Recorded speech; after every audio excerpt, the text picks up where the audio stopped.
Bismillahirrahmanirrahim. Assalamualaikum warahmatullahi wabarakatuh. Alhamdulillah.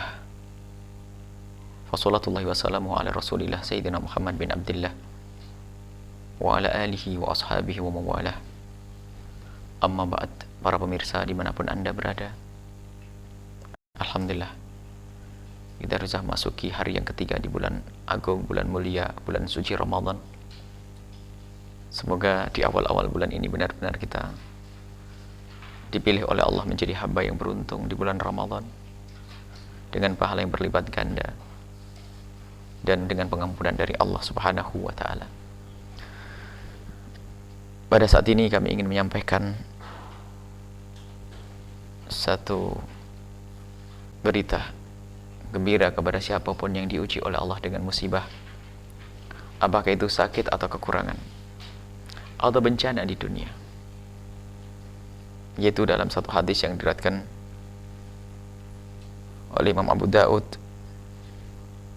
dari Ummi Ala. Beliau berkata, qalat adani Rasulullah sallallahu alaihi wasallam, suatu ketika Rasulullah mengunjungiku dalam keadaan aku sakit, wa ana maridah, faqala abshiri. Kemudian Nabi Muhammad bersabda, abshiri, bergembiralah. Ada kabar gembira dari Nabi SAW.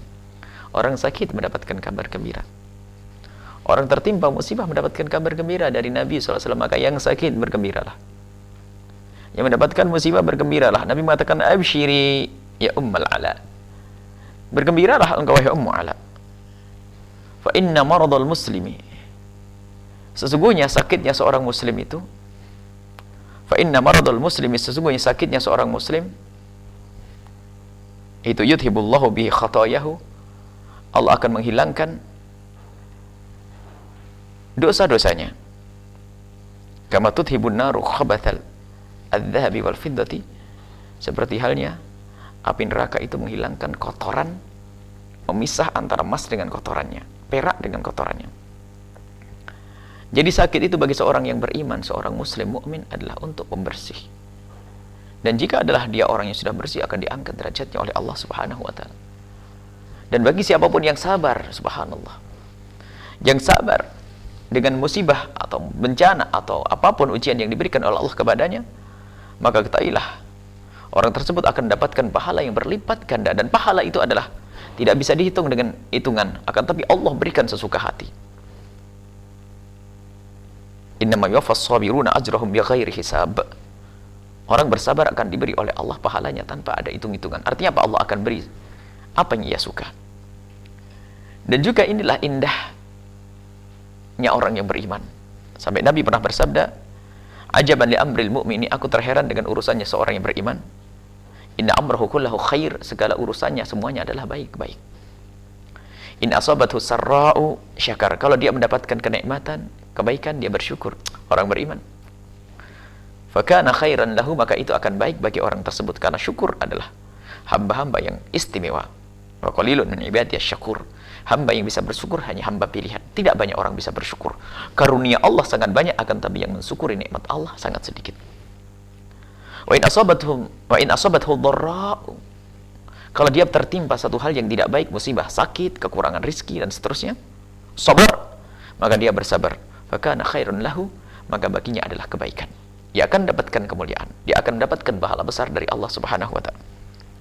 Nah, ini harus kita pahami tentang kesabaran. Maka bagi siapapun, ayo berlatih as-sabru fi sudmatil ula. Kesabaran itu akan ada bagi seseorang di saat ia mendapatkan satu musibah pertama kali. Jadi sifat sabar. Tapi ada orang yang pertama kali ada muncul ketidaksabaran, akan tapi berlatih pun nanti akan sampai kepada kesabaran. Kama annal ilma bitta'allumi fa innal hilma bittahallumi, seperti halnya ilmu dengan belajar, maka untuk bersabar sendiri perlu kita menyabarkan diri dengan merenung, berpikir sampai hati kita biasa dengan kesabaran. Dan sungguh adalah kemuliaan. Nabi adalah sangat sabar, penyabar. Bahwa kalau ada seorang ditimpa oleh Allah musibah termasuk sakit, maka ketahuilah ini ada 3 kemungkinan yang Allah berikan kepada hamba tersebut. Yang pertama, karena Allah ingin mengampuni dosanya, atau karena Allah ingin mengangkat derajatnya, atau karena Allah ingin memberikan pahala besar nanti di hadapan Allah Subhanahu wa taala. Nah, ini. Maka bagi seorang mukmin saja ini. Sehingga para kekasih Allah terdahulu kalau tidak sakit seminggu saja mereka menangis, khawatir ini adalah istidraj. Diujo maksudnya. Diberi oleh Allah kenikmatan, tapi sesungguhnya itu adalah muqaddimah siksa nanti di akhirat. Karena tidak bisa mensyukuri mungkin. Akan tapi di saat Allah memberikan kepada seorang hamba dengan ujian sakit, dia akan menyebut nama Allah, mendekat kepada Allah, tawadhu dan seterusnya. Dan begitulah seorang mukmin. Pangkatnya di hadapan Allah sesuai dengan ujian yang diberikan kepadanya.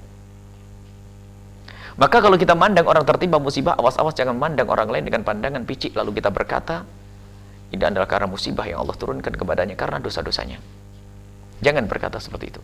Kalau untuk kita iya, kalau kita tertimpa musibah, sakit dan sebagainya, kita boleh berkata, dan semestinya kita berkata, ini karena dosa-dosaku, semoga Allah mengampuniku.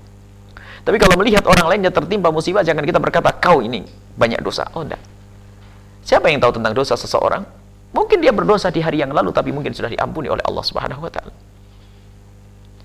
Waktu terjadi tsunami di Aceh dulu, banyak orang mengatakan Aceh banyak maksiat makanya tertimpa tsunami. Gempa bumi di Jogja, banyak orang maksiat maka tertimpa musibah. Jangan berkata gitu untuk orang lain. Mereka akan tersakiti. Orang-orang Jogja, orang-orang Aceh akan sakit hatinya di saat dikatakan mereka tertimpa musibah karena dosa-dosa mereka. Dan kita menyakiti orang lain tidak boleh. Karena bisa saja musibah yang diberikan oleh Allah di Sunan, di Aceh sana atau di Jogja untuk mengangkat para kekasih-kekasihnya. Dan kita jangan sombong. Kalau seandainya Aceh ditimpa musibah karena dosa-dosa mereka, maka di Cirebon, di Kediri, di Tulungagung pun sudah harus mendapatkan musibah karena juga banyak orang berdosa. Maka cara pandang kita yang benar.